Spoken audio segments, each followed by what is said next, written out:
Hey, subscribe. Thanks for coming. And please, you could join me.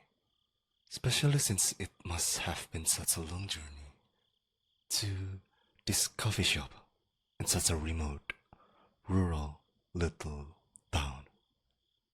I know it looks a bit empty, but this is actually busy for our local standards. But I know you didn't come here just to tell about how a coffee shop is doing. You wanted the info on the lead I mentioned to you, right? About the vampire? Now, just to make sure again, you are serious, aren't you? When I first caught wind of you, that you were some self-proclaimed vampire hunter, it was hard to take at face value. Anyone would assume you are just some sort of roleplay, especially with how popular vampires are in media and whatnot.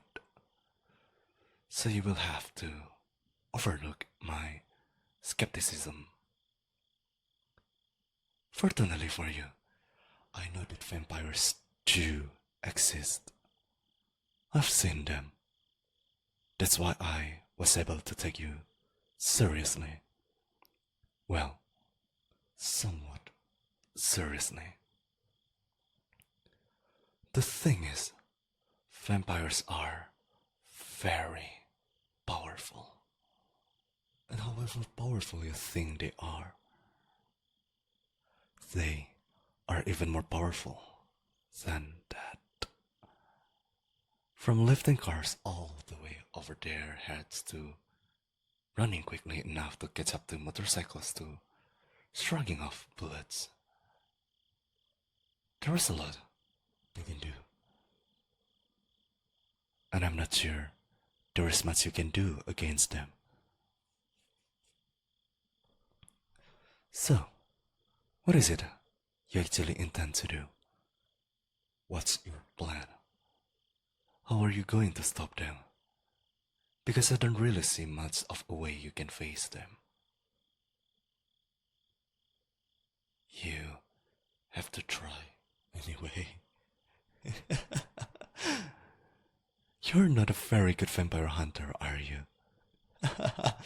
Seriously. What are you going to do? Say, for instance, I was a vampire. What would you do against me? How would you stop me? Do you have some sort of magic bullet?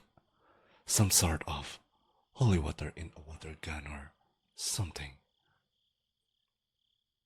Oh, you need to get something from your bag? That's it. That little thing.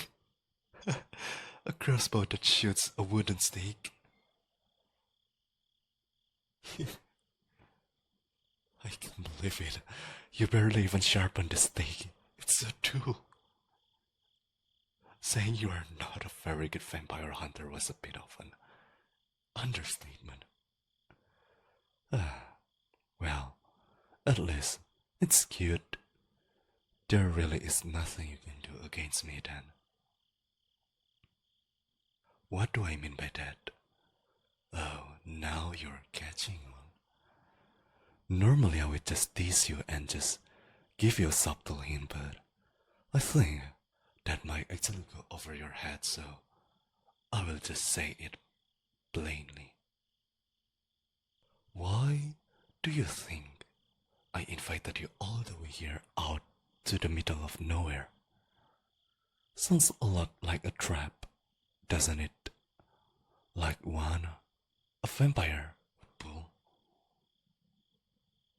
I had assumed you were just coming along anyway, knowing it was just a trap with some sort of ace up your sleeve.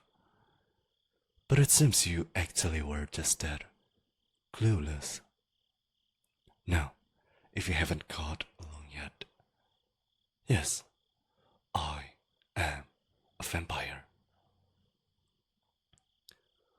Look at you freeze up. What happened to all that? I have to try anyway. Told earlier. You are adorable.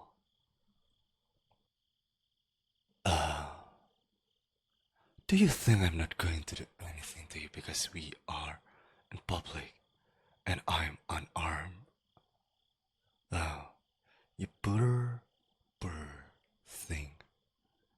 You really underestimate me.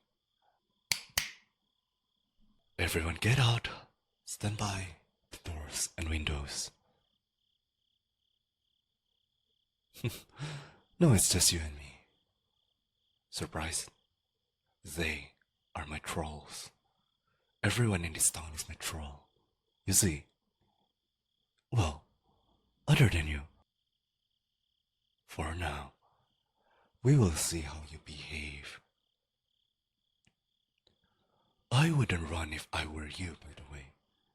I could sprint to the end of the room before you even left your seat. In fact, I wouldn't even need to sit up to take you out. I could throw a coin with enough force to pierce your skull. And with enough precision to hit a bird in flight.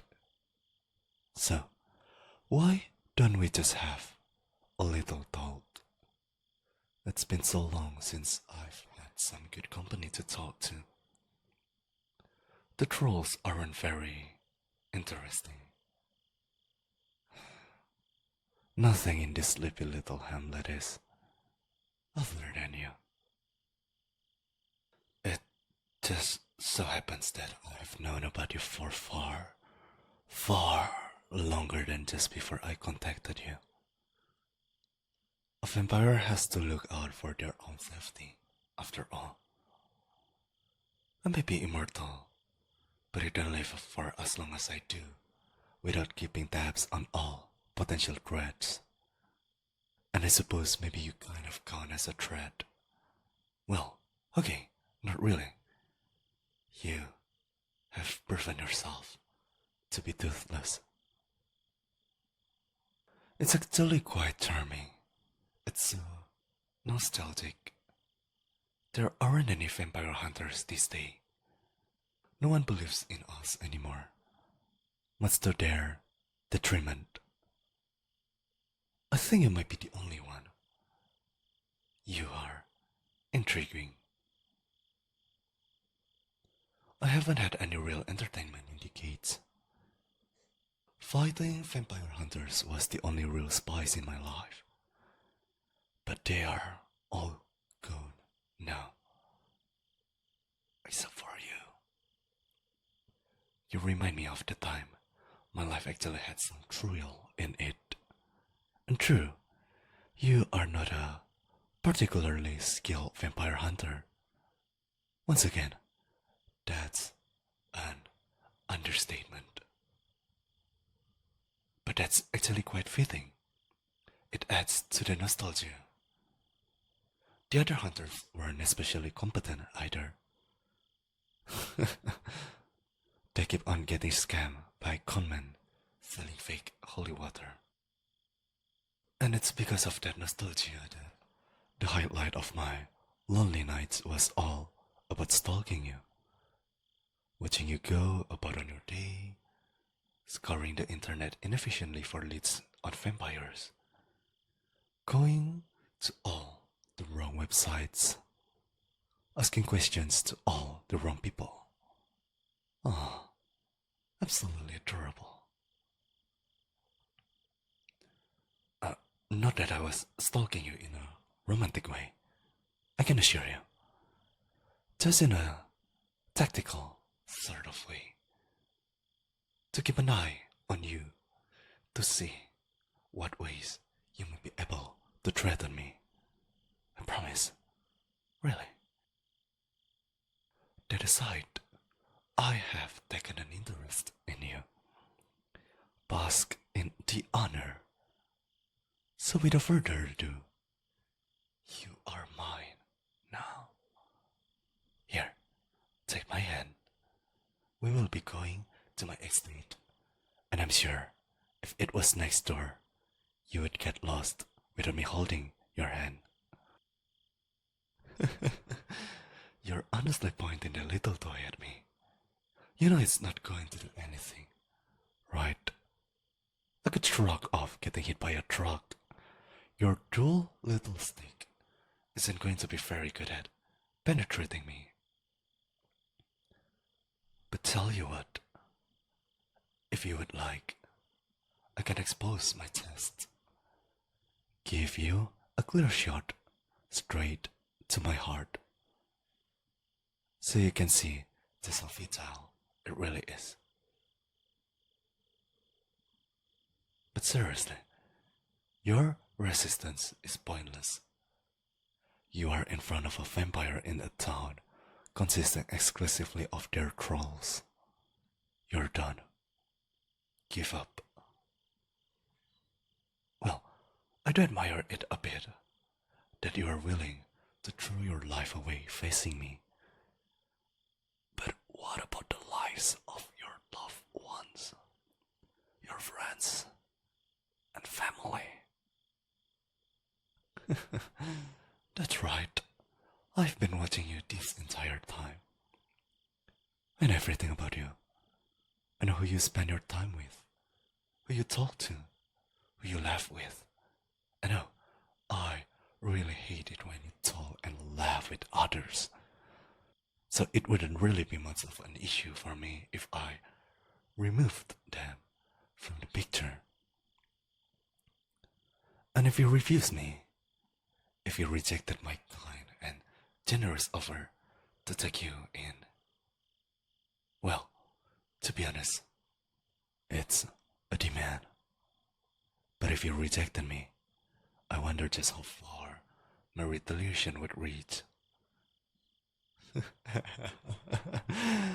That's what I like to see. The sight of you putting your hands up in surrender.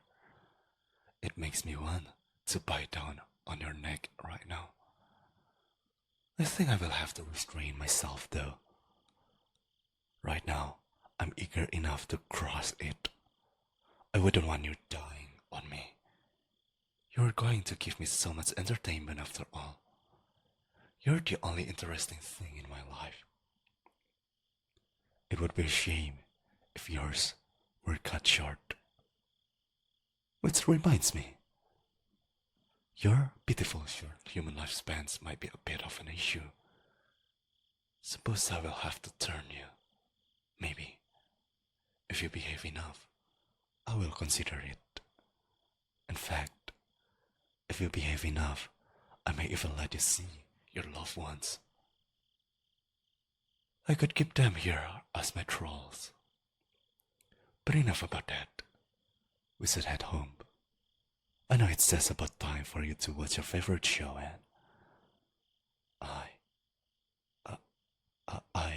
will give you the privilege to watching it with me.